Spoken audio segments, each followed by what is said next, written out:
2000 নহয় 4000 টকা সোমাব পিএম কিষাণ 20তম কিস্তিৰ। কিন্তু কৃষকে কৰিব লাগিব এই 4টাকৈ গুৰুত্বপূৰ্ণ কাম। কোনসকল কৃষকে পাব এবাৰ 20তম কিস্তিৰ 4000 টকা? কিমান তাৰিখে সোমাব পিএম কিষাণ 20তম কিস্তিৰ টকা?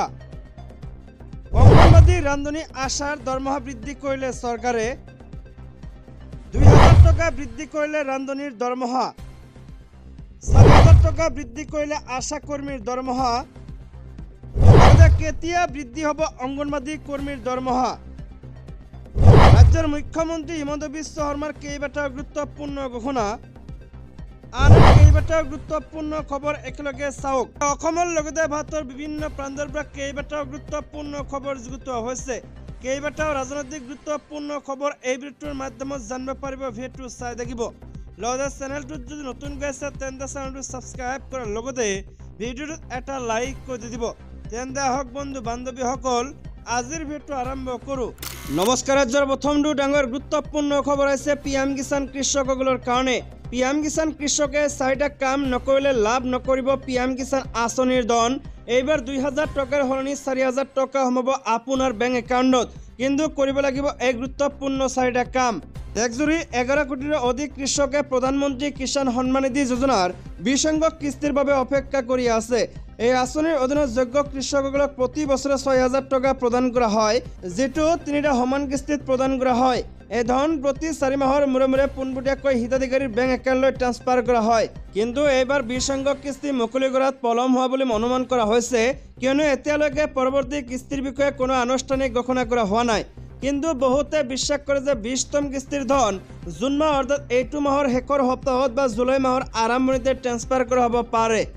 যদি আপুনি পিএম কিষাণ যোজনাৰ হিতাধিকাৰী হয় তেন্তে কিছুমান বাধ্যতামূলক পদ্ধতি সময়মতে সম্পূৰ্ণ কৰাটো অতি প্ৰয়োজনীয়।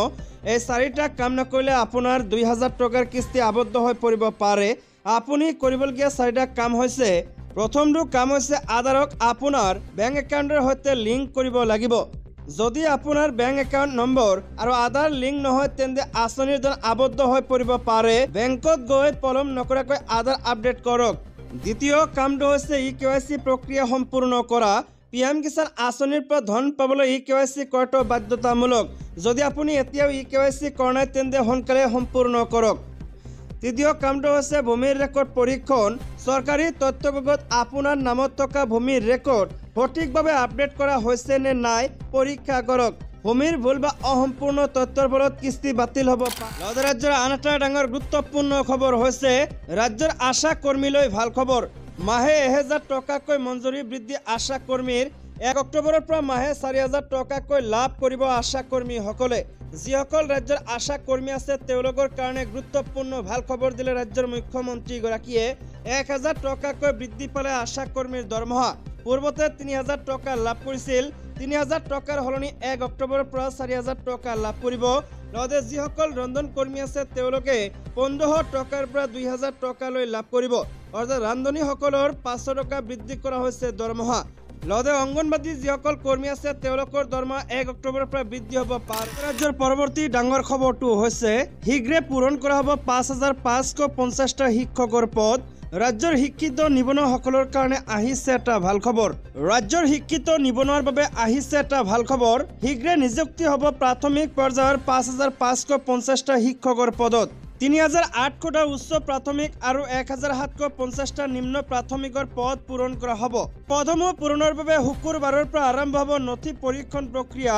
ন্যায়ালয়ৰ অনুমতি সাপেক্ষে আৰম্ভ হ'ব দ্বিতীয় পৰ্যায়ৰ নথি পৰীক্ষণ প্ৰক্ৰিয়া।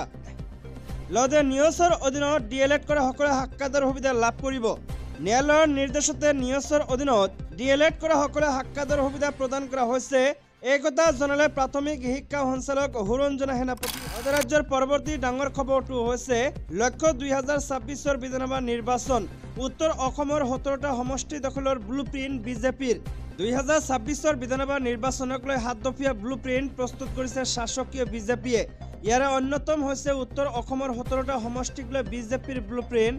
নতুন মুখক অগ্ৰাধিকাৰ দি উত্তৰ অসমৰ 17টা সমষ্টিৰ 90তে জয় হোৱাৰ এক ব্লুপ্ৰিণ্ট প্ৰস্তুত কৰিছে বিজেপিয়ে।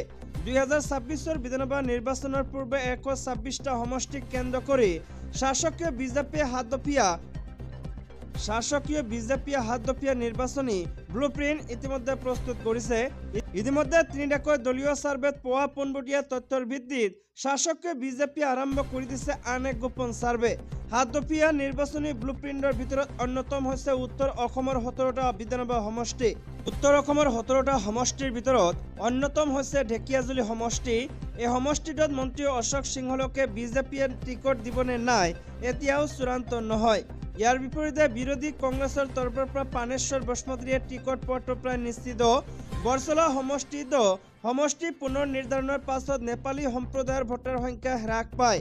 সমষ্টিটোত বিজেপিয়ে বৰ্তমানৰ বিধায়ক গণেশ লিম্বু নহলে কিশোৰ উপাধ্যায়ক টিকট প্ৰদান কৰাৰ সম্ভাৱনা আছে। ঐতিহাসিক তেজপুৰ সমষ্টিৰ অংক এইবাৰ জটিল। অসম গণ পৰিষদৰ দখলত থকা তেজপুৰক বিজেপিয়ে এইবাৰ অসম গণ পৰিষদক এৰি দিয়াৰ সম্ভাৱনা কম। এই সমষ্টিৰ প্ৰাক্তন মন্ত্ৰী তথা প্ৰাক্তন সাংসদ পল্লৱ লোচন দাসক বিজেপিয়ে প্ৰাৰ্থিত্ব প্ৰদান কৰিব পাৰে।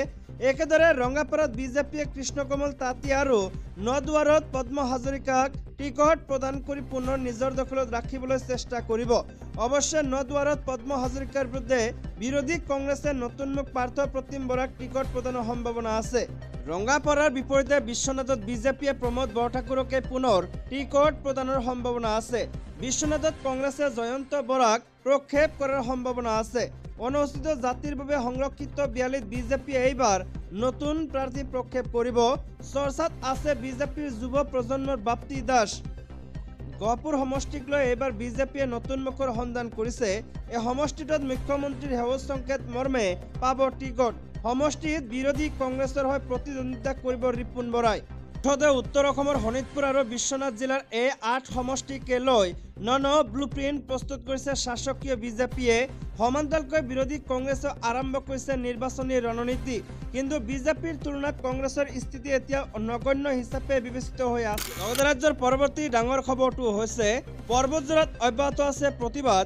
এইবাৰ ওলাই আহিছে আদিবাসী সম্প্ৰদায়। পুঁজিপতি গৌতম আদানীৰ মালিকানাধীন আদানী গ্ৰুপক ভূমি প্ৰদানৰ বিৰোধিতাৰে অব্যাহত আছে প্ৰতিবাদ। আজিও পৰ্বতজোৰাত আদানী গ্ৰুপৰ বিৰুদ্ধে প্ৰতিবাদ কৰে স্থানীয় ৰাইজে।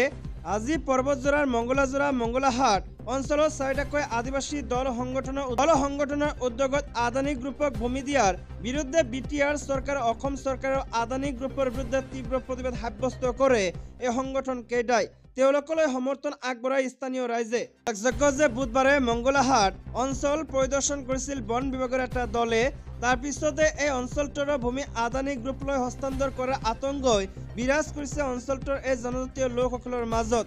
তাৰে পৰিণতিত আজি এইদৰে প্ৰতিবাদ সাব্যস্ত কৰে অঞ্চলটোৰ ৰাইজে। তেওঁলোকে প্ৰতিবাদৰ মাজতে সকীয়াই দি কয় যে যেতিয়ালৈকে তেওঁলোকৰ ভূমি আদানী গ্ৰুপলৈ হস্তান্তৰ কৰা নহয় বুলি স্পষ্ট কৰি নিদিয়ে তেতিয়ালৈকে তেওঁলোকে আন্দোলন প্ৰতিবাদ অব্যাহত ৰাখিব।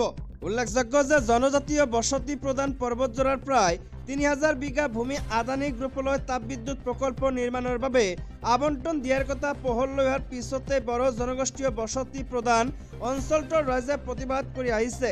তাৰ মাজতে ৰাজ্যৰ মুখ্যমন্ত্ৰী ডক্টৰ হিমন্ত বিশ্ব শৰ্মাই ঘোষণা কৰিছিল যদি বিটিআৰবাসীয়ে নিবিচাৰে তেন্তে আদানী গ্ৰুপক তাপবিদ্যুৎ প্ৰকল্প নিৰ্মাণৰ বাবে ধুবুৰী অথবা গোৱালপাৰালৈ লৈ যোৱা হ'ব বুলি ঘোষণা কৰিছিল। কিন্তু তাৰ পিছতো স্থানীয় ৰাইজে আশ্বস্ত হোৱা নাই। বৰঞ্চ বন বিভাগৰ এটা দলে পুনৰ এটা নতুন অঞ্চল পৰিদৰ্শন কৰাত আদানী গ্ৰুপলৈ ভূমি হস্তান্তৰ কৰা আতংকই এইবাৰ খেদিছে আদিবাসী বসতি প্ৰদান আন এটা নতুন অঞ্চলত। পৰৱৰ্তী ডাঙৰ খবৰটো হৈছে মাতৃহাৰা ডক্টৰ সমুজ্জ্বল কুমাৰ ভট্টাচাৰ্যৰ কাষত একালৰ সতীৰ্থ সৰ্বানন্দ সোণোৱাল। সদৌ অসম ছাত্ৰ সন্থাৰ মুখ্য উপদেষ্টা ডক্টৰ সমুজ্জ্বল কুমাৰ ভট্টাচাৰ্যৰ মাতৃ বীণা ভট্টাচাৰ্যৰ বিয়োগত গভীৰ শোক প্ৰকাশ কৰে একালৰ সতীৰ্থ তথা বৰ্তমানৰ কেন্দ্ৰীয় মন্ত্ৰী সৰ্বানন্দ সোণোৱালে। বৃহস্পতিবাৰে বিয়লি ভট্টাচাৰ্যৰ গুৱাহাটী স্থিত বাসগৃহত উপস্থিত হৈ সদ্য প্ৰয়াত বীণা ভট্টাচাৰ্যৰ বিদেহ আত্মাৰ সদ্গতি কামনাৰে সোণোৱালে গভীৰ শ্ৰদ্ধাঞ্জলি জ্ঞাপন কৰে। একালৰ সতীৰ্থ ডক্টৰ সমুজ্জ্বল কুমাৰ ভট্টাচাৰ্য প্ৰমুখ্যে পৰিয়ালবৰ্গলৈ গভীৰ সমবেদনা জনাই সোণোৱালে আইগৰাকীৰ প্ৰেৰণাদায়ক সান্নিধ্য আৰু জাতীয় চেতনা সদায়ে সজীৱ হৈ থাকিব বুলি উল্লেখ কৰে। ডক্টৰ সমুজ্জ্বল কুমাৰ ভট্টাচাৰ্যক আলিংগনেৰে সমবেদনা জনাই দিলে সাহস দিয়ে কেন্দ্ৰীয় মন্ত্ৰীগৰাকীৰ। পৰৱৰ্তী ডাঙৰ খবৰটো হৈছে সমষ্টিৰ ৰাইজে এবছৰে দেখা নাই গৌৰৱ গগৈক আৰু এই মন্তব্য কৰিছে পবিত্ৰ মাৰ্গেৰিটাই। লোকসভা সমষ্টিৰ সাংসদ গৌৰৱ গগৈ নিৰ্বাচনত জয়লাভ কৰাৰ পাছৰে পৰা ৰাইজে এবছৰে দেখা নাই। এইবোৰ কথা ক'লে মোৰ কংগ্ৰেছৰ বন্ধুসকলে বেয়া পায়। গৌৰৱ গগৈ ইংলেণ্ড, পাকিস্তান, আমেৰিকা আদি ৰাষ্ট্ৰত ব্যস্ত হৈ থাকে। প্ৰদেশ কংগ্ৰেছৰ নৱনিযুক্ত সভাপতিগৰাকীক এনেদৰে কটাক্ষ কৰি বৃহস্পতিবাৰে মেজেংগাত কেন্দ্ৰীয় ৰাজ্যিক মন্ত্ৰী পবিত্ৰ মাৰ্ঘেৰিটাই কয়, ব্যস্ততাৰ অজুহাৰ পৰা মুক্ত হওক যোৰহাট লোকসভা সমষ্টিৰ সাংসদ গৌৰৱ গগৈ। উল্লেখযোগ্য যে শিৱসাগৰ জিলাৰ মেজেংগা উচ্চতৰ মাধ্যমিক বিদ্যালয়ৰ নতুন গৃহ নিৰ্মাণৰ কামৰ শুভাৰম্ভ কৰে কেন্দ্ৰীয় ৰাজ্যিক মন্ত্ৰী পবিত্ৰ মাৰ্ঘেৰিটাই। মন্ত্ৰীগৰাকীৰ পিতৃয়ে শিক্ষা গ্ৰহণ কৰি যোৱা মেজেংগা উচ্চতৰ মাধ্যমিক বিদ্যালয়খনৰ উন্নয়নৰ বাবে ৰাজ্যসভাৰ সাংসদ উন্নয়ন পুঁজিৰ 15 লাখ টকা অনুদান আগবঢ়াবলৈ পাই আৱেগিক হৈ পৰে।